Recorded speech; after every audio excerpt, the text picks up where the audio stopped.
할렐루야.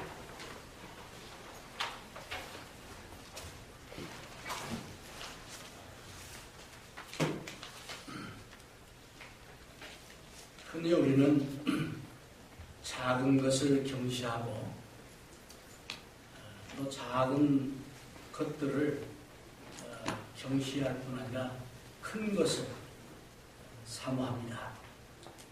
우리나라가 작아서 그런지 유독 큰 것을 많이 좋아합니다. 그래서 이름도 보면은 대자 붙은 게 엄청 많습니다.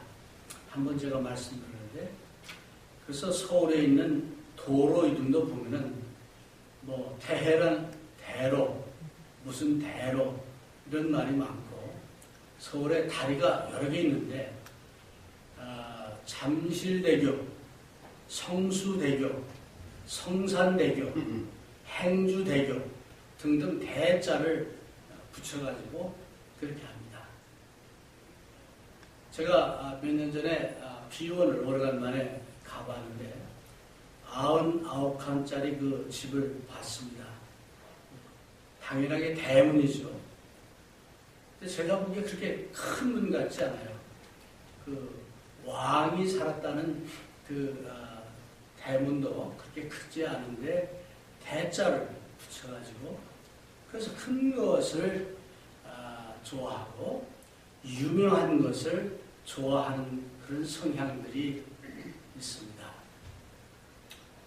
성경에도 훌륭한 장군이나 임금이나 선지자들, 이런 사람들이 많이 나옵니다. 그래서 우리는 그런 사람들에 대해서는 잘 압니다. 아브라함 또는 모세, 여호수아 또는 엘리야, 엘리사, 니헤미야 뭐 등등 많이 알고, 신약에서도 바울 사도는 물론 그 베드로, 요한, 야고보 뭐 등등 이런 그 훌륭한 큰 사람들은 많이 듣고 알고 있는데 이름이 별로 없는 사람들, 요즘 말로 하면은 을에 해당되는 사람들, 을 중에서도 가장 을에 해당되는 그런 사람들의 이야기는 잘 모르겠습니다. 그런데 우리가 세상을 가만히 보면은 가장 훌륭하고 가장 유능한 그런 사람들은 정말 소수고, 대다수의 사람들은 작은 자들입니다. 제가 보기에는 우리 교회도 세상적으로 볼 때 뭐 그렇게 세상적으로 크게 내세울 만한 대자를 붙여가지고 이런 사람들이 별로 없다고 봅니다.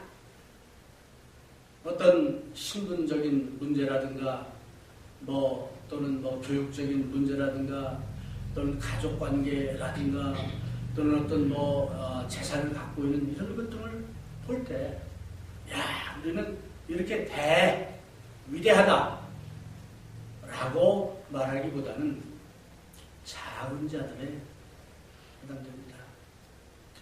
예루살렘에서 교회가 처음 시작되는데 그때 핍박이 많이 일어나니까 사도들만 놔두고 대다수의 사람들이 떠났습니다. 피해간 거죠. 근데 그 사람들에 대한 얘기는 별로 없습니다. 그냥 많은 사람들이 떠났더라. 작은 자들이에요. 저는 오늘 요한복음에서, 특히 요한복음 4장과 6장에서 작은 자들이, 무명한 자들이 별로 세상적으로 볼 때 크지 않은 사람들이 큰 일을 해낸 그런 내용을 한번 살펴보고, 혹시 여러분들 가운데도 야, 나는 왜 이렇게 세상적으로 못 가졌어? 부족한 게 많어.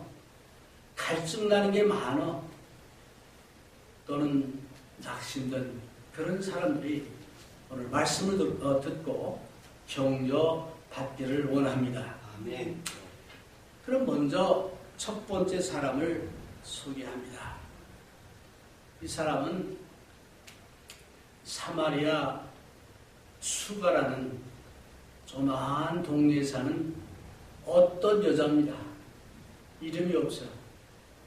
이름도 안 나오고 아버지가 누구냐 이것도 안 나오고 남편이 누구냐 이것도 없습니다. 그냥 무명의 한 사마리아 여인입니다.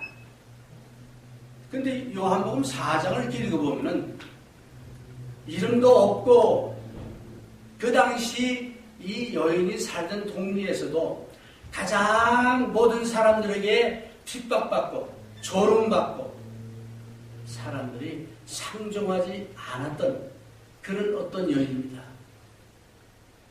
근데 이 여인이 예수를 만났습니다.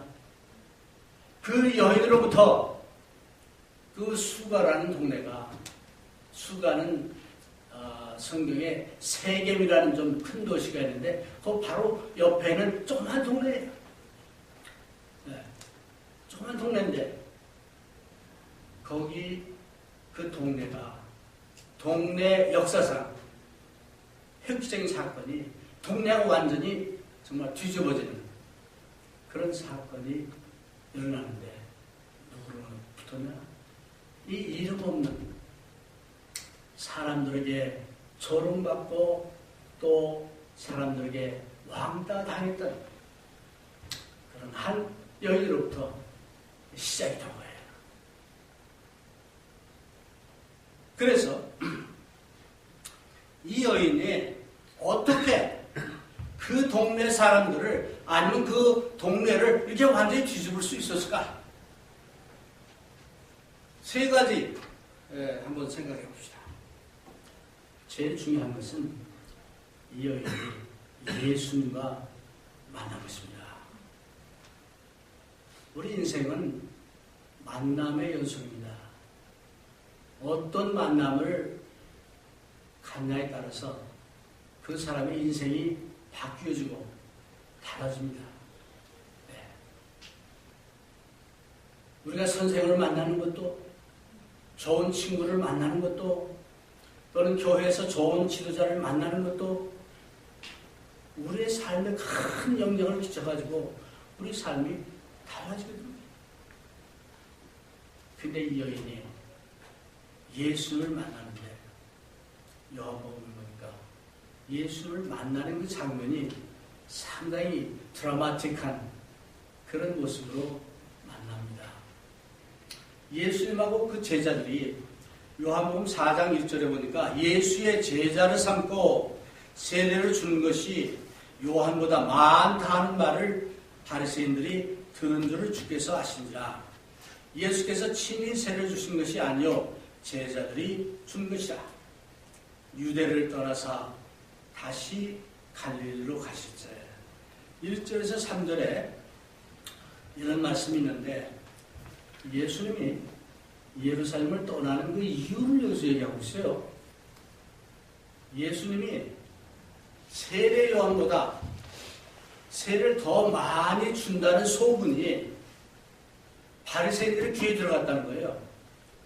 그래서 바리새인들이 그 소문을 들은 것을 예수님이 아시고 그럽니다. 영어 성경은 분명해요. 그걸 아시고 떠났다고 그랬어요. 그러면 예수님이 바리새인들을 무서워서 떠났겠어요? 아니야. 아니에요. 예수님은 하나님의 아들로서 모든 권세를 갖고 계셨고 병자를 고치시고 눈먼 자를 고치시고 또 모든 그 기적을 행하셨던 그런 분이십니다. 예수님을 아무도 이래라 저래라 할 수 없는 그런 분이었어요. 그리고 예수님이 바리새인들이 겁이 나가지고 두려워서 떠난 것은 분명 아닙니다. 그 왜 떠났냐? 성경에 안 나오니까 잘 모르죠. 그러나 어떻게 보면 그것이 하나님의 어떤 계획과 하나님의 섭리 가운데 그렇게 된 것이 아니냐 이렇게 우리가 추론해 볼 수 있습니다. 사도행전 17장 25절 26절을 보면 하나님께서 우리 인간의 모든 거동하고 모든 계획하고 태어나고 어디 살고 이런 걸 다 결정하신다 그랬어요. 그러니까 예수님이 예루살렘을 요때에 떠나셨는데 또 요때 떠나시기를 4절에 보니까 사마리아로 통행하여야 하겠는지라. 이 말은 무슨 얘기냐면 우리 성경 보면 이 화가 안 들어오는데 영어 성경 보면은 he must 반드시 사마리아로 거쳐가야 하는데 이런 내용이에요. 아니 사마리아로 가는 길이 있습니다. 유대인들은요 사마리아 사람들을 이렇게 낮춰봐가지고 상종 별로 안 씁니다. 여기 나오지만 왜? 주전 722년경에 이 나라가 망했잖아요. 그래서 그 다른 나라에서 다른 잡종들, 다른 그 민족들을 데려다가 이제 여러 종교적으로, 인종적으로 막 섞어놔가지고 유대인들이 볼 때는 이게 자기네하고 같지 않은 거예요. 조상이 같았지만은 아니야. 그래서 유대인들은 그 사마리아 사람들을 상종하는 것을 이방인과 똑같이 했던 거예요. 그래서 저 위쪽에 갈릴리로 가려면 사마리아를 통해서 가야 하는데 중간에 있으니까 그래서 이게 피해서 다녔던 그런 적입니다. 근데 4절을 보니까 사마리아로 가야 되는데 must, has to 그런 얘기예요. 근데 이런 걸 보면은 어찌 보면은 하나님의 어떤 섭리와 계획이 있지 않았나 그게 추측을 합니다. 그래서 그 예수님이 사마리아 수가라는 동네에 도착하셨어요. 대낮입니다. 12시쯤 됐어요. 더운 지방이니까 피곤하고 또 덥고 하니까 예수님이 그 우물가에 기대서 앉으셨더라 라고 성경에 나와 있습니다. 근데 또 하나 이상한 것은 예수님이 물론 배도 고프셨겠지만은 그 제자들 그 동리로 먹을 것을 사러 보내셨더라 그랬어요. 그러면 우리가 13사람이 먹는 음식을 사려면 몇 사람이 가야 될까요? 12명이 가야 돼요? 한 2명만 가도 해결돼요. 안 그래요? 우리 교회 주일마다 지금 점심을 아주 맛있게 준비하시는데 제가 보기에는 3분이 중심이 돼가지고 하십니다. 네. 쇼핑 13사람의 음식 먹는 거 그렇게 다 갈 필요가 없어요. 근데 제자들이 몽땅 다 갔어. 자원해서 갔는지 예수님을 시켜서 갔는지는 성경에 없지만 제가 보기에는 상식적으로는 이해가 안 되는 것을 봐서 예수님 보내신 것 같아요. 그러고 누구를 만났냐? 여기 보니까 사마리아 여자 하나가 물을 길러왔으며 그래서 이 여자를 만난 거예요. 사마리아 여자. 자, 이 사마리아 여자를 잠깐 우리 잘 알지만 다시 한번 생각해 봅시다. 결혼을 5번을 했어요.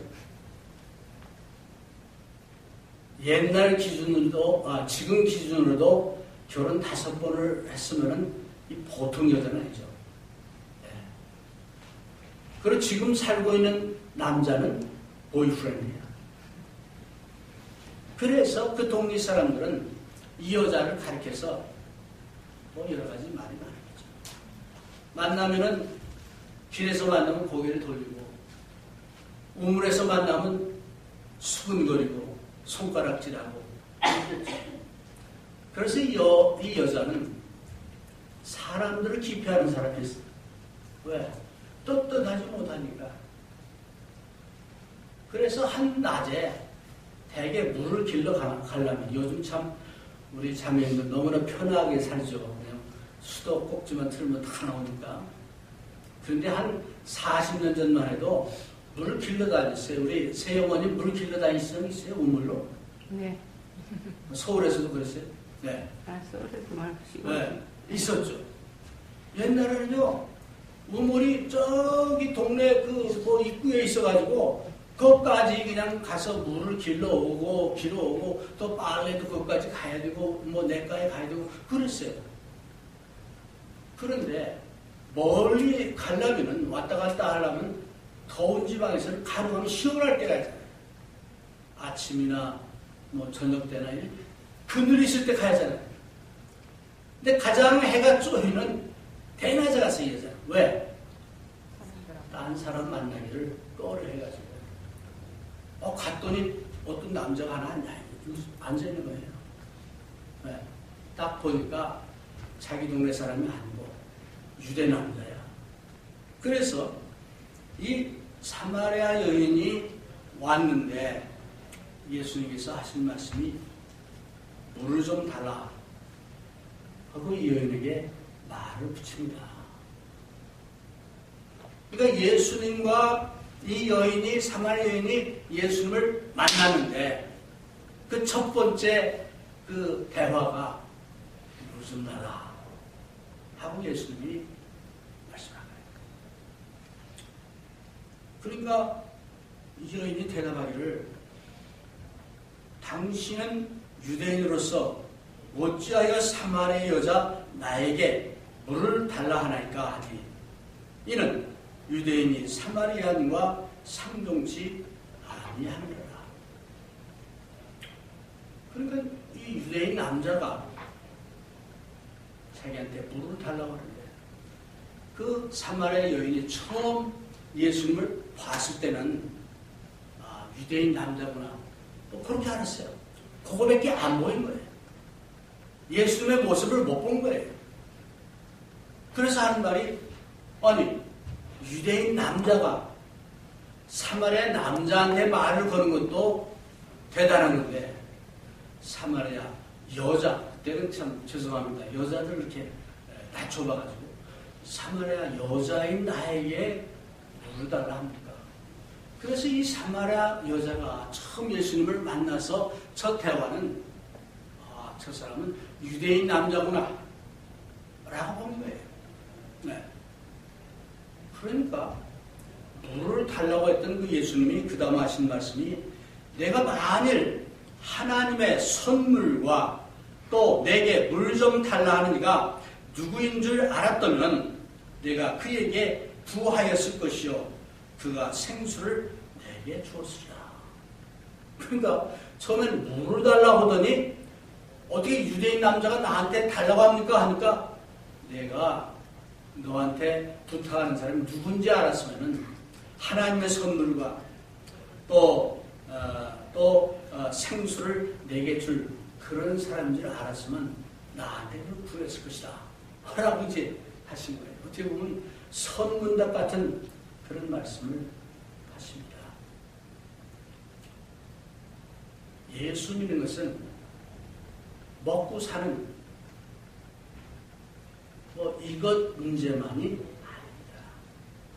더 깊고 더 높고 더 어떤 그 뜻깊은 그런 영적인 것을 추구하는 것입니다. 우리 인간은 그냥 먹고 자고 또 그거로 꾸는 것이었죠. 왜? 인간은 육적인 동물이자 영적인 동물입니다. 그래서 아무리 육적인 것을 다 채운다 하더라도 영적인 것이 채워지지 않으면 항상 우리는 목이 마릅니다. 컬컬합니다. 그래서 많은 사람들이 내가 볼 때는 저 사람은 다 갖춰 있는데 왜 이렇게 불평을 할까? 아니 왜 자살을 할까? 그런 사람들 많이 있습니다. 왜? 인간은 육적인 동물이자 영적으로 이제 필요한 동물이기 때문이에요.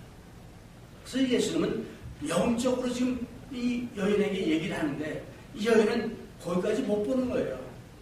그러면서 이제 그 생수를 내게 주시라.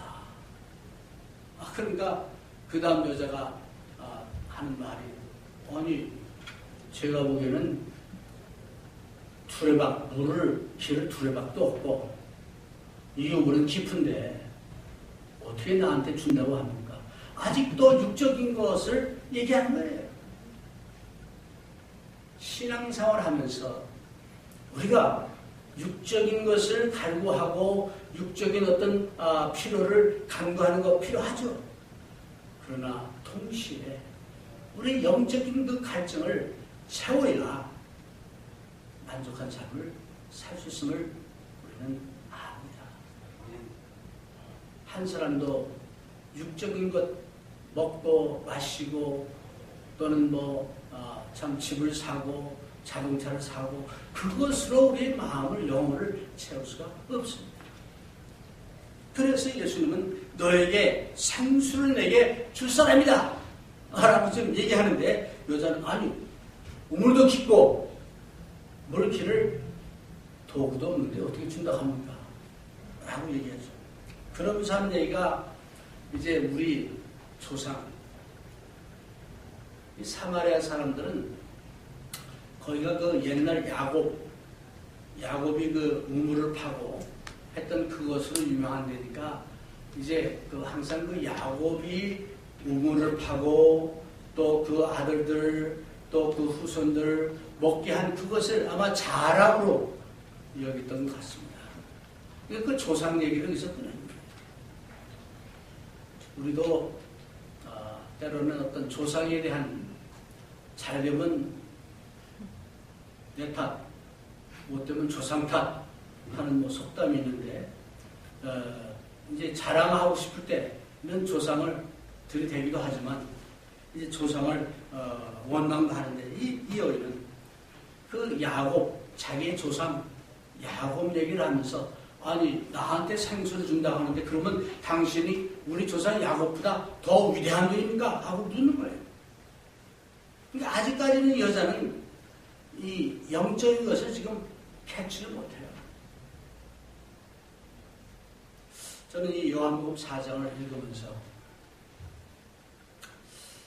내가 만약 예수님이 변장을 하시고 나타나셔가지고 나하고 1대1로 독대를 하신다면 내가 어떤 반응을 보일까? 예수님의 모습에 따라서 반응이 달라지겠죠. 그렇죠? 네. 그런데 이런 대화를 나눈다면 어떤 대답, 어떤 질문을 했을까? 설교를 준비하면서 생각해봤어요. 어쩌면 이 여인처럼 그런 어리석은 질문만을 계속하지는 않았을까? 그런 생각을 합니다. 사랑하는 여러분, 우리 믿는다는 것이 종교적인 어떤 행위만을 하는 것이 믿는 것이 아닙니다. 주일날 교회 가고 찬양하고 기도하고 헌금하고 왔다 갔다 한다고 해서 진정 그 예수님을 만나는 게 아니에요. 이 여인은 예수님을 만났는데도 불구하고 아직 못 만났습니다. 네. 그러니까 13절에 보니까 예수님께서 대답하여 가르치되 이 물을 먹는 자마다 다시 목마른 이와 내가 주는 물을 먹는 자는 영원히 목마르지 아니하리니 나의 주는 물은 그 속에서 영생하도록 솟아나는 샘물이 되리라. 네. 예수님이 계속해서 그 샘물에 대한 샘물이 뭡니까? 샘물은 계속 흐르는 물이 아니고 솟아나는 물이에요. 솟아나는 물이에요. 영적으로 우리 마음을 채워주고 우리 정신에 위안을 주고 평안을 주고 하는 것은 샘물이어야 돼. 내가 갖고 싶었던 자동차를 사면은 기쁘겠죠. 이게 샘물이 아니기 때문에 그 순간이 지나가면 소용없어. 우리 중년의 형제 짬을 잡았으니까 얼마나 지금 기쁘겠어요. 기쁘겠죠. 근데 그것도 샘물이 아니야. 네. 지나면 진정한 샘물은 예수님을 만날 때만 가능합니다. 아멘.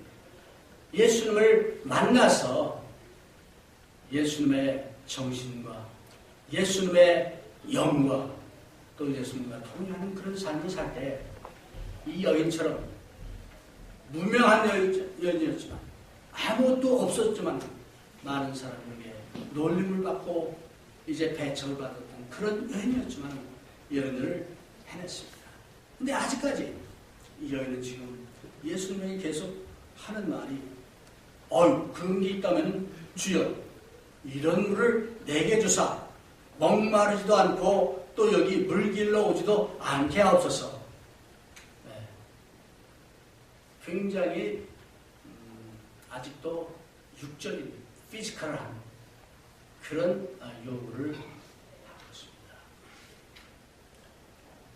니고데모라는 사람이 요한복음 3장에 나오는데 이 사람은 굉장히 지식도 많고 신앙도 좋고 사회 존경받고 하는 사람인데 이 사람도 예수님의 말을 듣고는 어떻게 내가 다시 거듭날 수 있습니까? 어머니의 태 속에 다시 들어갑니까? 하고 이런 소리를 해냈어요. 왜? 이해가 안 됩니다. 어쩌면 이 여인도 이런 물을 내게 주사 목마르지도 않고 또 여기 물 길러 오지도 않게 한 적이다. 물 길러 다니는 게 힘은 들죠. 힘은 들겠지만 아마 이 여자의 말 속에는 물 길러 왔다 갔다 하면서 사람들 눈치 보고 만나기 싫은 사람을 만나는 거 그거 안 하면 좋겠다. 그런 의도가 여기 숨어 있는 것 같아요. 네. 어쩌면 그 여인이 갖고 있는 어떤 갈증 같은 게 여기서 느껴집니다. 아마 예수님은 그것을 봤을 것 같아요. 그래서 물 길러 오지도 않게 하옵소서 하니까 예수님이 딴 말 하십니다. 전혀 상상치 않은 딴 말을 하는데 16절에 가서 내 남편을 불러오라. 그러니까 여인이 갑작스러운 예수님의 그 말을 듣고 대답하기를 남편이 없습니다. 대답합니다. 그러니까 예수님이 내 말이 맞다. 너는 결혼을 5번 했고 지금 사는 남자도 내 남편이 아니니라. 내 말이 참되다. 이 맞다 참되다 하는 말을 2번이나 반복해서 했어요. 예수님이 그 여인의 말을. 그건 어떻게 보면은 그 여인으로 하여금 자기의 어떤 모습을 볼 수 있도록 아마 그런 것이 아닌가. 무슨 얘기입니까? 대화하는데 자꾸 여인은 세상적인 것, 피지컬한 것, 육적인 것 이것만 얘기하니까 예수님 던지는 거예요. 더 깊은 것. 사람들이 왜 이 여자를 배척하는가 하는 그거. 이 여인의 죄. 이런 것을 던진 겁니다. 그러니까 처음에는 또 남편이 없습니다. 대답했죠. 그러니까 예수님이 맞다. 내 말이 맞다. 하고 5번 결혼한 거 지금 살고 있는 남자도 남편이 아닌 거 얘기를 한 겁니다. 그제서 그러니까 선생님은 선지자십니다. 고백을 해요. 그러니까 처음에는 유대인 남자를 봤다가 그 다음에 자기 조상 야곱보다 더 큰 이냐 했더니 그렇다고 그러니까 봤다가 이제는 선지자라고 합니다. 어떻든 예수님을 만나는 과정 속에서 우물가에서 만나는데 이렇게 여인의 그 생각, 예수님에 대한 생각이 바뀌면서 예수님과의 만남이 더 깊어지는 그런 모습을 우리가 봅니다. 이제 그래서 이제 그 예수님의 말씀을 듣자마자 이 여인은 말을 또 바꿔버립니다. 대화를. 여자가 대답해야 할 때, 여자가 하는데, 주여, 내가 보니 선지자로소이다 해놓고는 20절에 우리 조상들은 이 산에서 예배하였는데 당신들의 말은 예배할 곳이 예루살렘에 있다 하더라. 그러니까 말을 쓱 바꿔요. 주제를 바꾸는 거예요. 왜? 자기 어떤 그 치고, 자기의 죄악, 자기 어떤 약점, 이런 것에 대한 얘기를 하기를 꺼려하는 거예요. 아직도 그 마음을 닫고 있는 거예요. 네. 그러니까 예수님 그걸 알면서도 더 이상 남편에게 안 꺼내보면, 안 꺼내고, 이제, 그 여자에게, 여자여, 내 말을 믿으라. 앞으로는 이 산도 아니고, 예루살렘도 아니고, 이제 예배할 때가 신령과 진정으로 예배할 때가 온다. 이제 이러한 그 대화 가운데서 결국은 이 여자가, 이 사마리아 여자가 예수님이 그리스도이신 것을 믿게 됩니다. 어떻게? 예수를 만나서 예수님과 대화를 통해서 믿게 됩니다. 그래서 예수님이 자기의 주인 되시고 메시아 되심을 이 여인은 믿게 되는 겁니다. 그게 이 여인이 그 동료를 변화시킬 수 있는 결정적인 동기가 되는 겁니다. 그래서 처음에는 이상한 유대인 남자로부터 시작해가지고 나중에는 메시아 그리스도이심을 믿게 되었어요. 그래서 그 다음에 보니까 이 여인은 예수님에 대한 확신과 또 변화를 가져옵니다. 물을 길러 올 때까지만 하더라도 이 여인은 결혼을 5번 한 여자고 보이프렌드하고 사는 그런 사람이었어요. 동네 사람들에게 배척받았던 그런 사람입니다. 숨어서 지내고 교제를 하기를 꺼려했던 그런 사람입니다. 그런데 예수님을 만나서 이분이 메시아이시다, 이분이 그리스도시다 하는 확신이 드니까 자세가 다르습니다. 여러분, 우리가 마음을 어떻게 먹냐에 따라서 똑같은 세상인데 세상이 달라져요. 내가 세상을 바꾸는 게 아니야. 세상이 바꿔진 게 아니에요. 많은 사람들은 내가 어떻게 세상을 바꿔보려고 먼저 하는데 아니에요. 먼저 내 마음이 바뀌어야 돼. 근데 이 여인은 예수를 만나고 마음이 바뀐 거예요. 믿음이 바뀐 거예요. 확신이 바뀐 거예요. 그러니까 변화할 수밖에 없죠. 그 뒤에 성경에 보니까 이 여인이 물길로 갔던 사람인데 물동이를 버려두고 갔다 그랬어요. 버려두고 동네로 뛰어갔습니다. 평소에는 사람들을 꺼려했고 만나기도 이제 참 꺼려했던 그런 사람인데 동네를 뛰어갑니다. 그래가지고 동네 사람들에게 예수님을 증언하는 그게 3번째 단계입니다. 예수님은 모든 믿는 자들에게 사도행전 1장 8절을 보니까 제자들에게 너는 모든 사람들에게 나의 증인이더라.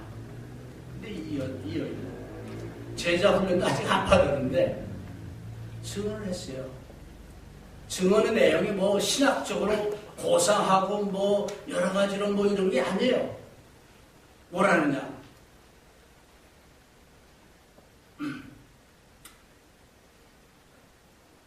나의 행한 모든 일을 내게 말한 사람을 와보라. 이는 그리스도가 아니냐. 그런 거예요. 네. 와봐라. 내 모든 과거의 삶을 다 얘기한 그 사람을 와봐라. 근데 요한복음 2장인가 보면 예수님이 그 요한의 제자들에게 이제 말하기 와봐라고 했어요. 예수님이 그 말을 이 여인도 했어요. 그 예수님이 얼마나 속으로 기뻤겠어요. 어쨌든 와봐라.